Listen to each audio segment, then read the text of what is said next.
வணக்கம்ப்பா. நம்ம வந்துட்டு டிஎன்பிஎஸ்சியோட previous year question paper group 1 ஸ்டாண்டர்டான ஒரு கொஸ்டின் பேப்பர் பார்த்துட்ருக்கோம். ஸோ அதில் லாஸ்ட் ஒரு வீடியோ அப்லோட் பண்ணியிருந்தேன். அது ஆக்சுவலாக வந்து ஒரு 10 நிமிஷம் வீடியோ. அது வந்து வெறும் 2 1/2 நிமிஷம் தான் அப்லோட் ஆயிருக்கு. ஸோ அது பதிலா அதை டெலீட் பண்ணிட்டு மறுபடியும் ஏத்துறேன். ஸோ இதில் கரோட்டினாய்டு, பச்சையம் ஏ, பச்சையம் பி, சாந்தோஃபில் அப்படிங்கிற நிறமிகள், அதாவது ஒளிச்சேர்க்கைக்கான நிறமிகள் பற்றிய ஒரு பொறுத்துக தான் கேட்டிருக்காங்க. சரிங்களா? இப்போ நம்ம கொஷின் போகிறதுக்கு முன்னாடி அதை பற்றி கொஞ்சம் டீட்டெயிலாக தெரிஞ்சுக்கிட்டு போவோம்.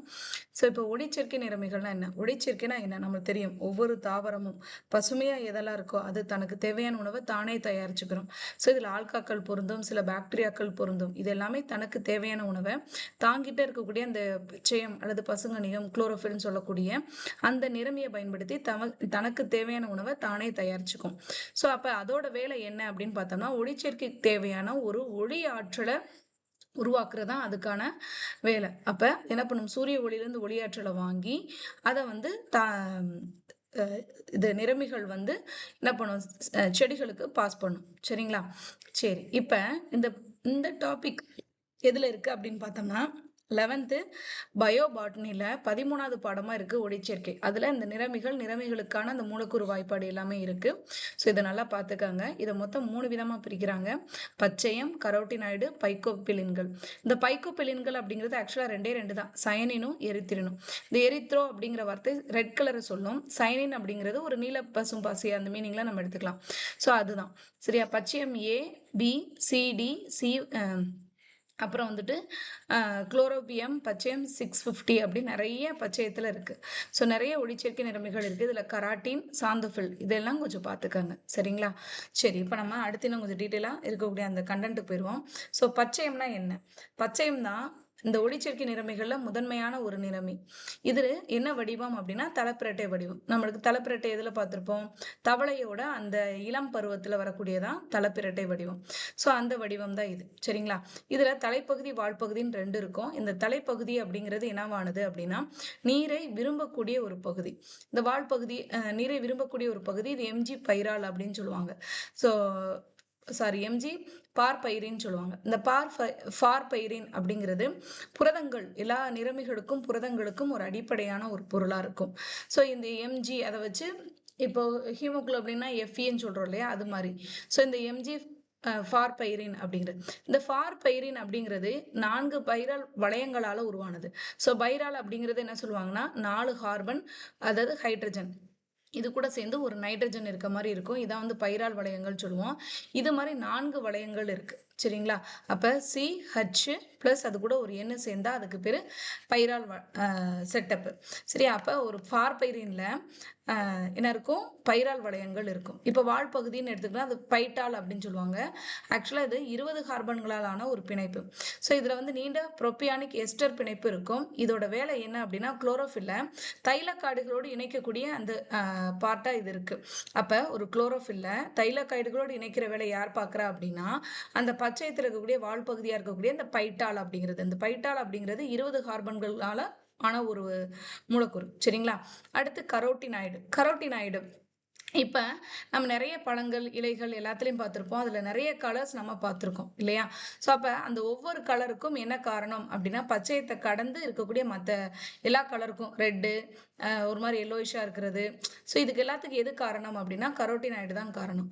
ஸோ இந்த கரோட்டினாய்டுக்குள்ள சில நிறமிகள், கரோட்டின் இருக்குது, சாந்தோஃபில் இருக்குது, அப்படி சிலது நிறையாவே இருக்குது. இந்த சாந்தோஃபில், லைக்கோபின், அப்புறம் வந்துட்டு லியூட்டின் அப்படின்லாம் இருக்குது. ஸோ இந்த கரோட்டினாய்டு, பொதுவாக கரோட்டினாய்டு அப்படிங்கிறது மஞ்சள்லேருந்து ஆரஞ்சு வரைக்கும் இருக்கக்கூடிய நிறமிகளாக சொல்லும்.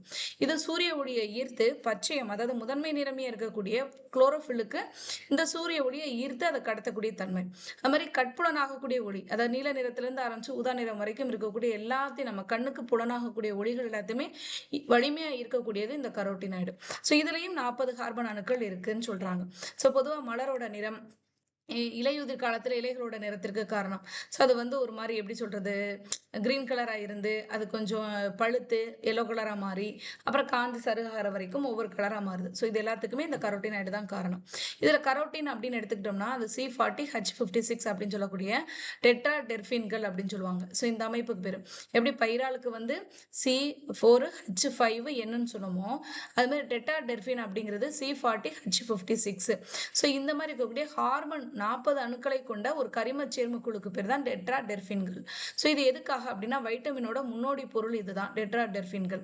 ஸோ இந்த டெட்ராடெர்பின்களாக தான் பெரும்பாலும் இந்த கராட்டின் அப்படிங்கிறது இருக்கும். கராட்டின் அப்படிங்கிறது இந்த டெட்ராடெர்பின்கள் மாதிரி தான் இருக்கும். C40H56 இருக்கும்.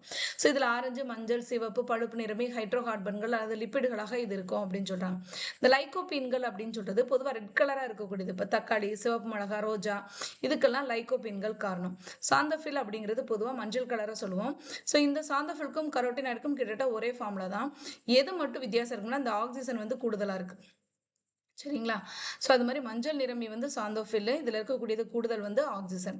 லியூட்டின் அப்படிங்கிறது இலையுதிர் கால மஞ்சள் நிறத்துக்கு காரணமான ஒரு நிறமி. சரிங்களா? சரி, இதுக்கப்புறம் பைக்கோபிலின்கள்னு பார்ப்போம். பைக்கோபிலின்கள் அப்படின்னு சொல்லும்போது இப்போ லைகோனா ரெட்டு, எரித்ரோனா சாரி ஆமாம் லைக்கோபிலின் பார்த்தோம். கொஞ்சம் முன்னாடி சாந்தோஃபில்ல பார்த்தது வந்து லைக்கோபீன்கள். ஸோ இது வந்து ரெட் கலரில் இருக்கிறதையும் பார்க்குறோம். அதே மாதிரி எரித்ரோ அப்படிங்கிறதும் ரெட் கலர் தான். ஸோ அப்போ பைக்கோபிலின்கள் இது வந்து புரதத்தன்மையுடைய நிறமிகள். இவை வந்து நீரில் கரையக்கூடியது. இதில் வந்து இந்த எம்ஜி மாதிரியோ அல்லது வால்பகுதி முன்னாடி பார்த்தோம் இல்லையா பச்சையத்தில் இருக்க மாதிரி தலைப்பிரட்டை அப்படிமா தலைப்பகுதி வால்பகுதி அந்த மாதிரிலாம் எதுவுமே இருக்காது இதில் பைக்கோபிலின்கள்ல. இது வந்து ஃபைக்கோசைனின், ஃபைக்கோ எரித்ரின் அப்படின்னு சொல்லுவோம். இது சைனோ பாக்டீரியங்கள் நீலப்பச்சை பாசி நிறத்துக்கு காரணமா இருக்காது. நீலப்பச்சை கலர்ல இருக்கிறதுக்கு முக்கியமான காரணம் பைக்கோசைனின். ஏன்னா அது நீல பசும் பாசிகள் அப்படின்னு சொல்வது சைனோ பாக்டீரியாக்கள் அப்படின்னு தான் சொல்றோம். அப்போ இந்த சைனோங்கிற வார்த்தை அதைத்தான் சொல்லுது. அப்புறம் பைக்கோ எரித்ரின் அப்படிங்கிறது சிவப்பு ஆல்காக்களோட சிவப்பு நிறத்துக்கு காரணம். சரிங்களா? இப்போ இதோட தொடர்ச்சியா நம்ம இன்னொரு கொஸ்டினும் பார்த்துருவோம். இப்போ இதுக்கு ஆன்சர் பார்ப்போம்.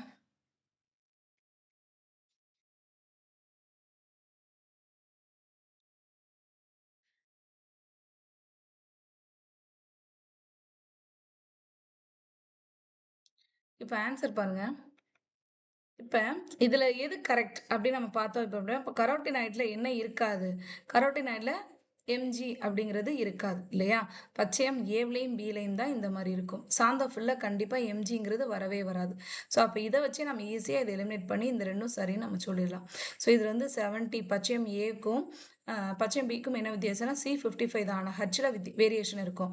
பச்சையம் ஏல வந்து 72 இருக்கும், பச்சையம் பியில் வந்து 70 இருக்கும். மற்றபடி ஆக்சிஜன், நைட்ரஜன், எம்ஜி எல்லாத்துக்குமே இருக்குது. சரிங்களா? ஸோ அப்போ 2 or 3 இது ரெண்டு தான் கரெக்டான ஒன்று.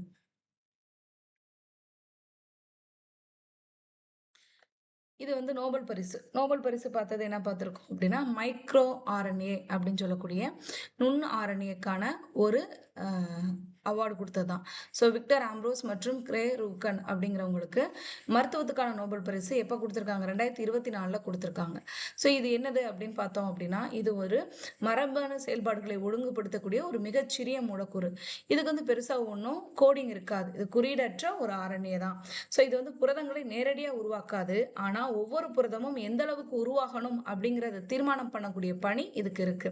ஸோ பொதுவாக இதில் வந்து 21லேருந்து 25 வரைக்கும் நியூக்ளியோடைடுகள் அது இருக்கும். ஸோ நியூக்ளியோடைடுகள் வந்து அந்த ஆர்என்ஏல இருக்கக்கூடிய ஒரு பேசிக்கான அழகு. சரிங்களா? அப்போ 21லேருந்து 25 வரைக்கும் நியூக்ளியோடைடுகள் இருக்கும். மிகச்சிறிய இதுதான். ஸோ இது என்ன பண்ணாது? நேரடியாக புரதங்களை உருவாக்காது. ஆனால் புரதங்கள் எவ்வளோ உருவாக்கணுங்கிறத தீர்மானிக்கிறதுல இதுக்கு முக்கியமான பணி இருக்கு. ஸோ இது நம்ம எங்கே பயன்படுத்தலாம் அப்படின்னா இப்போ செல்கள் உருவாகிறது, வளர்றது, அந்த செல்களை உறுப்புகளாக மாற்றுறதுக்கு இந்த இது கண்டிப்பாக அவசியம். ஸோ இந்த மாதிரி நம்ம அதை பண்ணும் பொழுது நம்ம என்ன பண்ணிக்கலாம் அப்படின்னா எதிர்காலத்தில் மிகப்பெரிய நோய்களாக கருதக்கூடிய அந்த புற்றுநோய், இதய நோய், நரம்பு மண்டல பாதிப்பு இதெல்லாம் புரிஞ்சுக்கிட்டு அதுக்கான நிவர்த்தி பண்ணக்கூடிய வாய்ப்பு இந்த எம்ஆர்என்ஏ மைக்ரோ ஆர்என்ஏ மூலமாக நம்மளுக்கு கிடைக்கும். சரிங்களா? அந்த நோபல் பரிசை மட்டும் ஒவ்வொரு இயரும் மறக்காம எல்லா 6 துறைகளுக்கு கொடுப்பாங்க. அந்த 6 துறையும் தெளிவாக படிச்சுக்காங்க. ஸோ ஒவ்வொரு இயருமே ஏதாவது ஒரு இடத்துல அந்த கொஷின் அந்த இயர்ல நடத்தக்கூடிய ஏதாவது ஒரு கொஸ்டின்ல கண்டிப்பா நோபல் பரிசு அப்படிங்கிறது ரிஃப்ளெக்ட் ஆகுது. முன்னாடிலாம் நேம் மட்டும் கேட்டுட்டு இருந்தாங்க. இப்போ அவங்க கண்டுபிடிப்பு என்ன, அந்த கண்டுபிடிப்புனா என்ன அப்படிங்கிறதையும் நம்ம தெரிஞ்சு வச்சுக்கிறோம். ஓகேங்களா? தேங்க்யூ.